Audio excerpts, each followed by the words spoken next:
Hey guys, Onan here. So it's day 4 of the Celibacy Challenge. And,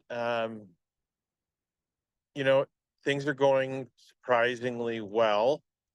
Hasn't been, I would say, easy, but it's been, I think, easier than normal with the mindset that I'm going to be um, completely hands off for 2 months.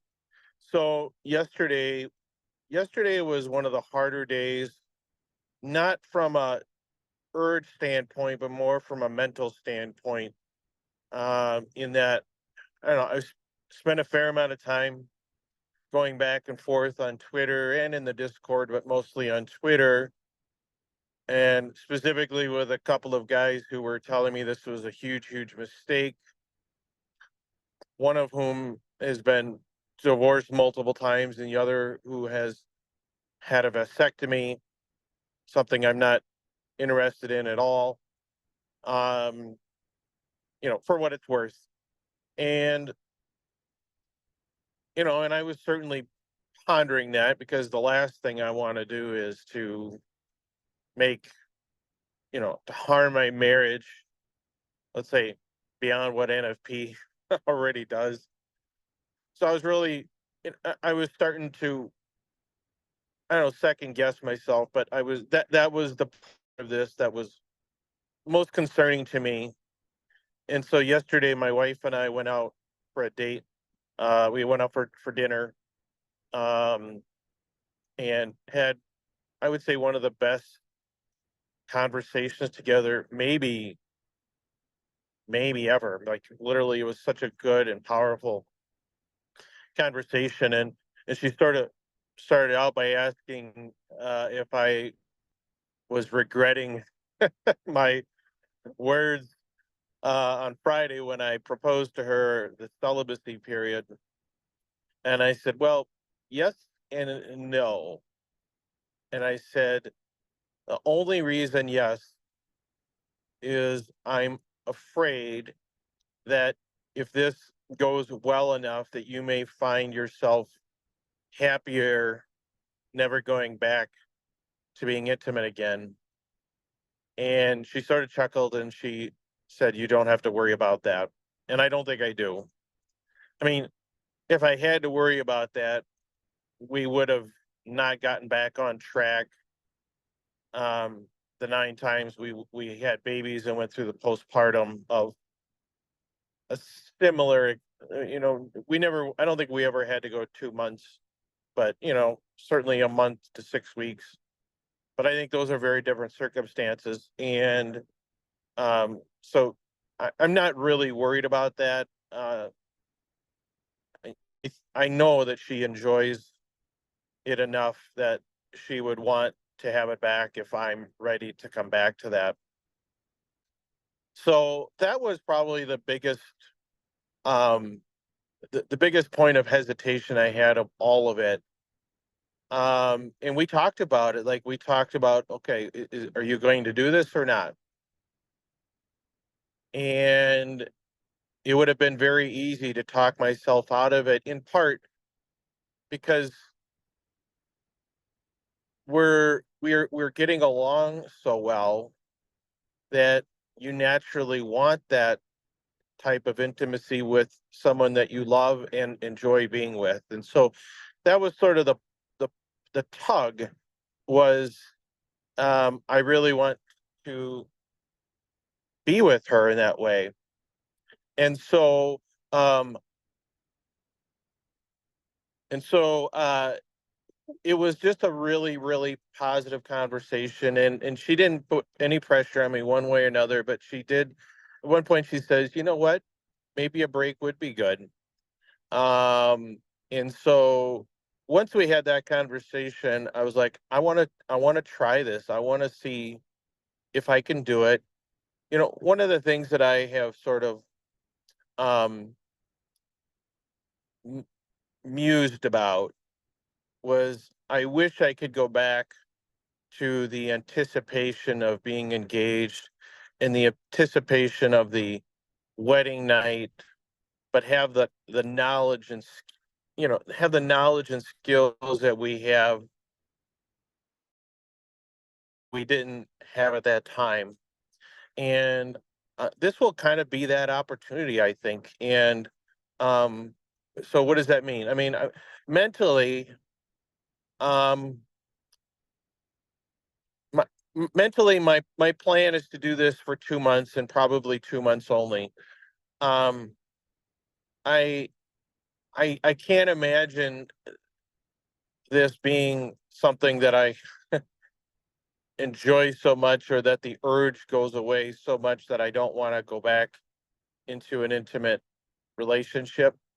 I could theoretically see us doing this 2 months period, going back to a somewhat normal life, but hopefully better this time, and try that for a couple of months, and then maybe reevaluate. I mean, um, I feel like, honestly, with some of the, I don't know, mental clarity I have now and some of the progress we've made just in these couple of days, I think I'll I think I'll have a better approach to NFP. I don't know. We'll see.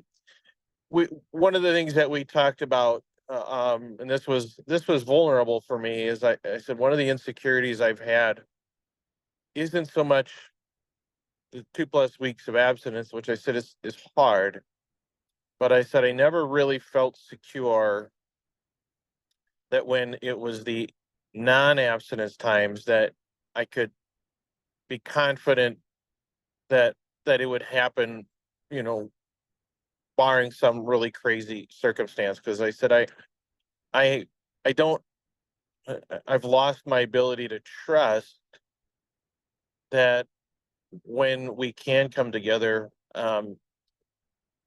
sufficient efforts will be made to make that happen.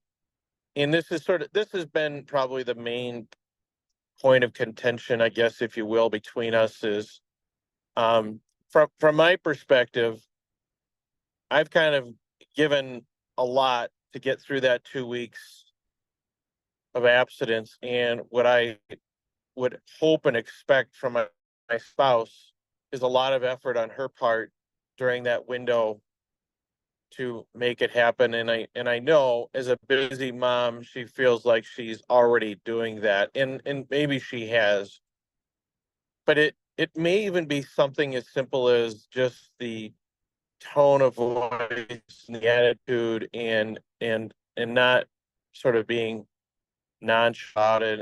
If it happens, it happens, whatever.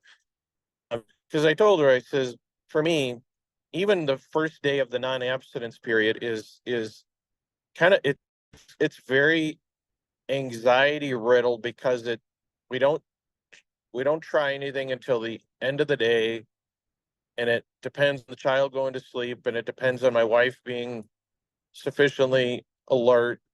And I said, so it's like the whole day is really stressful for me, because I've kind of spent 2 weeks getting in a mental frame of mind to get through that, so that when this day comes, I'm ready.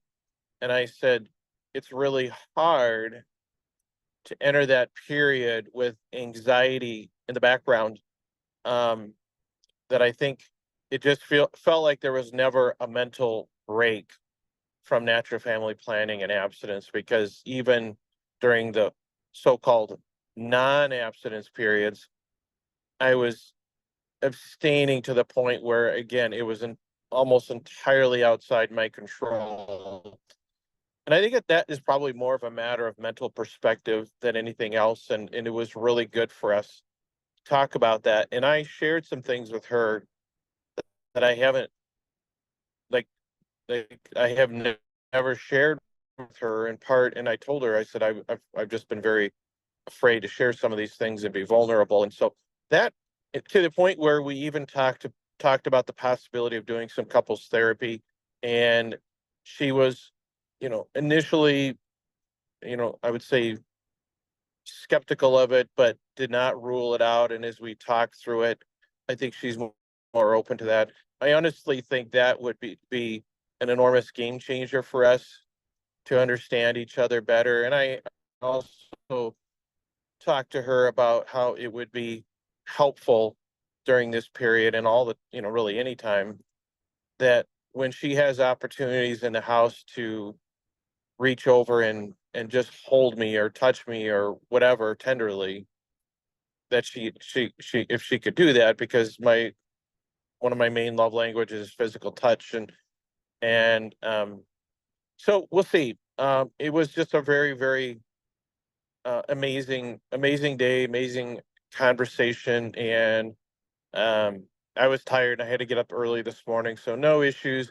I don't think I slept particularly well. I mean, I think that there is an element of this that affects sleep, and that I don't know will ever go away. But so far so good. So I wanted to give you guys an update. Appreciate you guys listening and commenting.